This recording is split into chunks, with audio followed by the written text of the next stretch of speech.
What's going on, Soul Tribe? I salute the divinity in you, and welcome to my channel, Alchemist.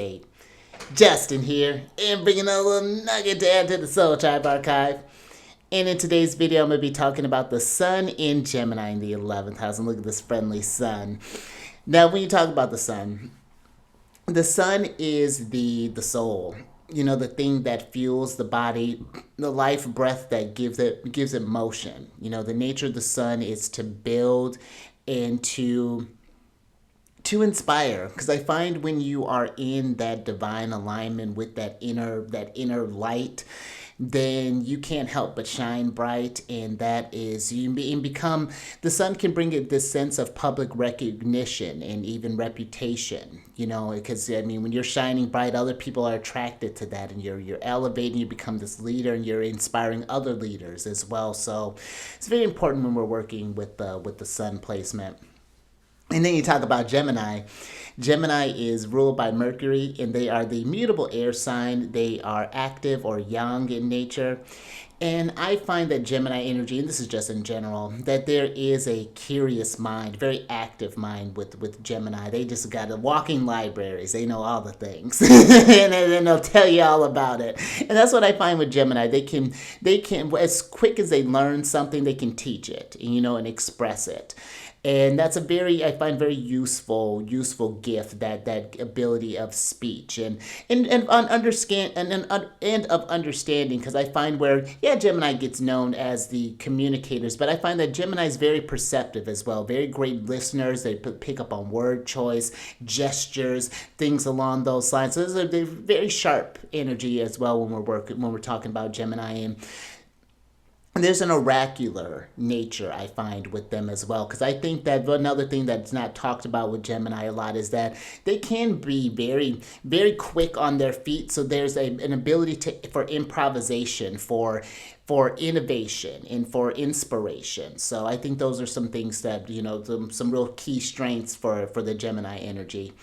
And then you talk about the 11th house. The 11th house in traditional astrology was known as the house of good spirit. And so some of the themes that this house is going to cover are going to be like your friends, your friendship, even the nature or characteristics of those people. This can deal with like your advancement through friendships. This could be about patrons, benefactors, any sort of groups, social acquaintances, colleagues, things of that nature. This can also deal too with just like your hopes and dreams, your aspirations, what are your expectations for the future, things along those lines. So when you're working with this placement, a couple of things to consider. You'd have a Leo rising by whole sign. So that in itself, the sun is going to be in charge of this house. So that's going to be something to pay attention to there. And then Mercury is going to be in charge of the 11th house that we're talking about, and the second house, which is going to be like your money and things along those lines. So when you're working with this placement, you know, one thing to talk about is, what are your goals and your dreams, your expectations for yourself on this journey? And do the people, the groups that you're involved with, the friends that you hang around, are the people that maybe are supporting you, are they ones that are they supporting that vision, or are they building that thing up? That's going to be something that you want to pay attention to, you know, first and foremost. So your friend, you know, the groups that you're rolling with, but having those friendships, you know, being in that state of networking, and not just for just connections, but just in general, having just like a healthy group of friends to be able to call upon, to get some advice, to be able to give some advice. You know, that give and take would be very, that reciprocity would be very important for someone, I think, with this placement. But I also think this is someone too who could really thrive in groups, and not just having like just like a rich group of friends, but those friends could get you in touch with whatever things that you're trying to get connected with. They can help you to, again, get you to the places that you need to be. But I also think if you wanted to start your own sort of group, and whatever that looks like for you, I think that this sun really supports that.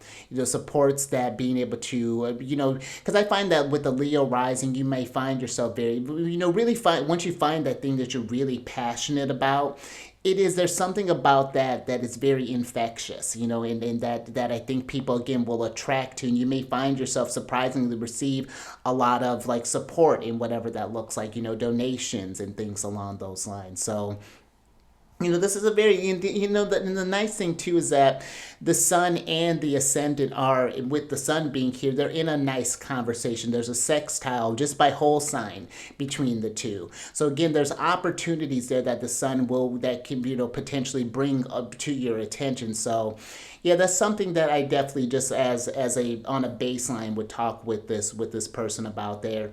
And being mindful too about how your friend groups will change and fluctuate in things based off what you do. Because yeah, sure, we may have a similar baseline thing that we want to accomplish, but those aspirations and things change over time. And of course, groups are going to change, friendships are going to change. And so that's even maybe something where it's just like how to maintain some of those like really good, those long lasting friendships as well. Maybe something that comes in there, that comes up for you here. But I ultimately like this. This is a pretty straightforward placement when we're talking about this. You definitely need the whole chart to get a better idea of what's going on through here. But, I would just pay attention to, again, like the groups that you put in, the resources that you invest into, what are you getting back from that? And also thinking about that too, what do you have, the things that you have to offer, what do you have to give back for people as well? I think that's, again, something important to think about. But if you have this placement or know somebody who's working with this placement, in the comment section, let's hear about it. Let's chat it up. let's be friends. And let's take it a step further. If you want to work with these placements more personally, kind of understand what this, how to best utilize this placement, or really kind of maybe accent or accentuate some gifts maybe you haven't explored before, then down in the description box is a link to get in touch with me and all the services that I provide. We can talk about that. And then if you want to just work with the weekly transits, just kind of see what's going on this channel, I do weekly videos every Mercury day, every Wednesday, so you can follow that there.